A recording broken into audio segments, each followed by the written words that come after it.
Next हम लोग binary search algorithm देखते हैं। ठीक है, तो बाइनरी सर्च का सबसे पहला रिक्वायरमेंट है कि लिस्ट मेरी सॉर्टेड होनी चाहिए। ठीक है, तो बाइनरी सर्च आप तभी अप्लाई कर सकते हो जब आपका लिस्ट क्या है, आपका सॉर्टेड है। नेक्स्ट, एक बार लिस्ट हमारी सॉर्टेड है तो हम सबसे पहले लिस्ट को क्या करते हैं, दो पार्ट में डिवाइड करते हैं।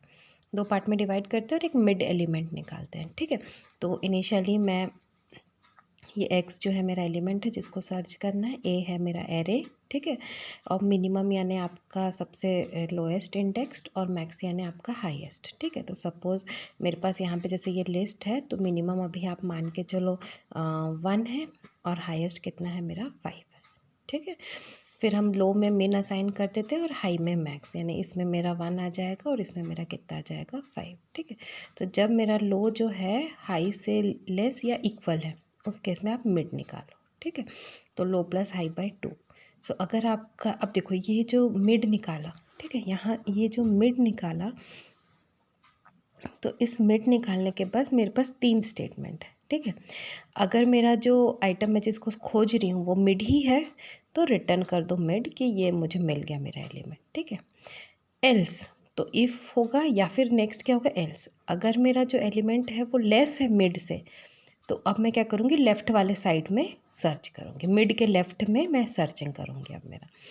एल्स अगर वो मिड से बड़ा है तो मैं क्या करूँगी, मिड के राइट वाले पोर्शन में क्या करूँगी, सर्चिंग करूँगी। तो यहाँ पे वाइल के ये 2 स्टेटमेंट के बाद ये 3 स्टेटमेंट जो है, तीनों में से कोई एक ही एग्जीक्यूट होगा, तीनों एग्जीक्यूट नहीं होगा। ठीक है, तो ये मेरा वाइल लूप के इनसाइड में ये 3 स्टेटमेंट मैंने दिया, तो तीनों में से जो अगर मेरा एलिमेंट मिड ही है तो मुझे मिल जाएगा आइटम फाउंड।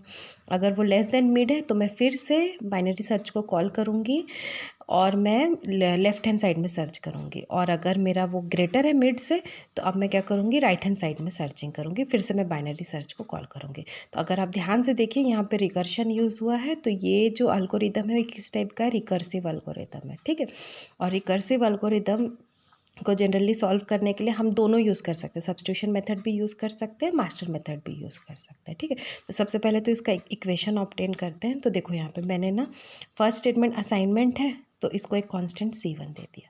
सेकंड मेरा वाइल वाला लूप है तो इसको चेक करना है कि लूप कितने बार चलेगा। ठीक है, और ये रिटर्न, ये भी सिंगल स्टेटमेंट है, ये जब पूरा एग्जीक्यूट हो जाएगा तो आखिरी में अगर फाउंड हो गया तो यहाँ रिटर्न कर देगा मिड, और अगर ये पूरा करके भी मुझे नहीं मिला अपना ये मिड मेरा इक्वल एक भी बार नहीं हुआ किसी भी मतलब मेरे एलिमेंट से, तो इन दैट केस मेरा रिटर्न नॉट फाउंड हो जाएगा। तो ये 1 और 3 क्या है, मेरे सिंगल स्टेटमेंट है, असाइनमेंट टाइप के स्टेटमेंट है, तो इसका टाइम कितना होगा 1। ठीक है, तो इसको हम C1 जो कांस्टेंट कितना टाइम है इनटू हम क्या ले लेते हैं, 1 ले लेते हैं। ठीक है, और ये C3 इंटू 1, ये C1 और C3 क्या है, ये एक अज्यूम्ड अमाउंट ऑफ टाइम है कि मुझे इतना टाइम लगेगा ये स्टेप को करने के लिए। ठीक है, अब ये वाइल लूप में आते हैं, ये वाइल लूप को टाइम कितना मैंने यहाँ पे दिया C2 इंटू।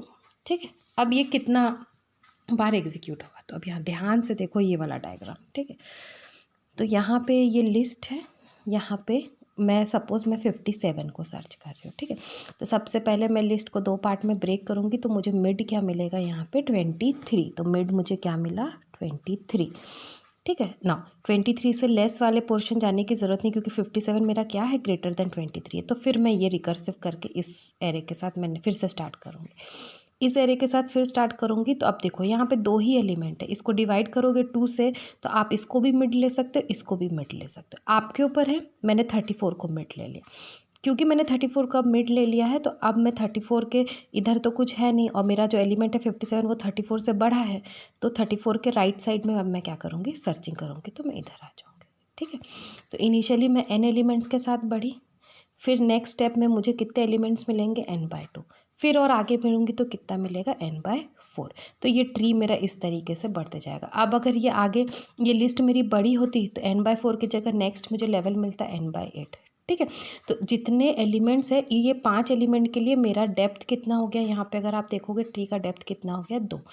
तो n एलिमेंट्स के लिए अब मुझे इसको फाइंड करना है कि ये ट्री कितने बार ये डेप्थ बने। ये जो डेप्थ है यही बेसिकली मेरा एग्जीक्यूशन टाइम है इस पोर्शन का, वाइल वाले पोर्शन का। ठीक है, तो देखो यहाँ पे सबसे पहले C1, ठीक है, ये वाला फर्स्ट स्टेप के लिए C1 इंटू 1, ठीक है। और आखिरी स्टेप के लिए भी C3 इंटू 1 C3। अब यहाँ पे देखो C2 इंटू TN/2, ठीक है, क्योंकि नेक्स्ट स्टेप वो कौन सा लेवल जाता है आपका n/2, ठीक है। नेक्स्ट स्टेप कौन सा लेवल के आपका n/2, तो मैंने नेक्स्ट स्टेप के लिए यहाँ पे कितना लिख लिया n/2, ठीक है।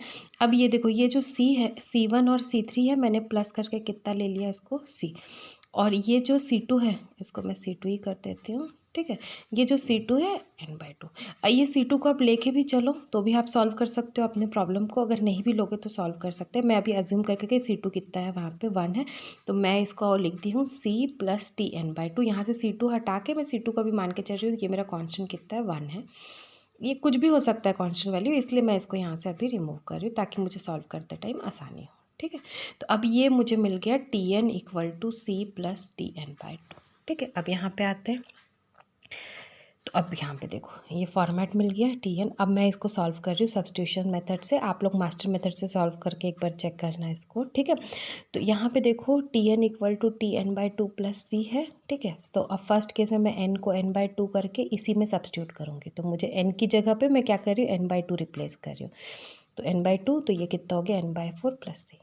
अब फिर नेक्स्ट स्टेप में मैं फिर से n की जगह पे क्या ले रही हूँ n/2 ले रही हूँ, तो फिर अब ये n/2 की जगह अब ये क्या हो जाएगा n/4 हो जाएगा, ये n/4 है तो n/8 हो जाएगा प्लस C, ठीक है।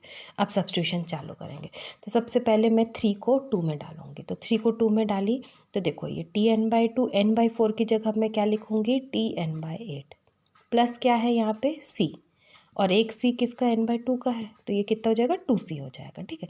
अब ये जो पोर्शन है, ठीक है, ये जो पोर्शन है ये क्या है n/2, तो अब इक्वेशन 1 में जाते हैं, ठीक है। तो n/2 की जगह अब इसको सब्स्टिट्यूट करेंगे, तो TN इक्वल टू n/2 की जगह क्या लिखा n/8 प्लस 2C, और एक C पहले से था तो कितना हो गया 3C, तो इसको फिर मैंने लिखा TN2 की पावर 3 प्लस 3C। तो अब ये 3 को जनरलाइज करके मैं क्या लिख दूँगी यहाँ पे K, ठीक है।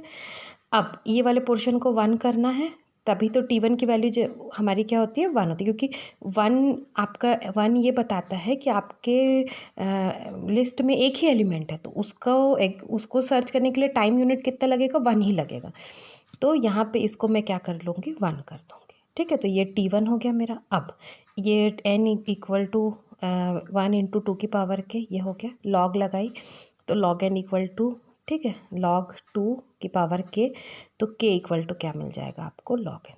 तो अब यहाँ पे देखो ये आपका T1 हो गया था तो इसकी वैल्यू कितनी 1, k कितना हो गया log n इंटू क्या था आपका C, तो इसका जो आंसर है वो क्या है आपका O log n, ठीक है।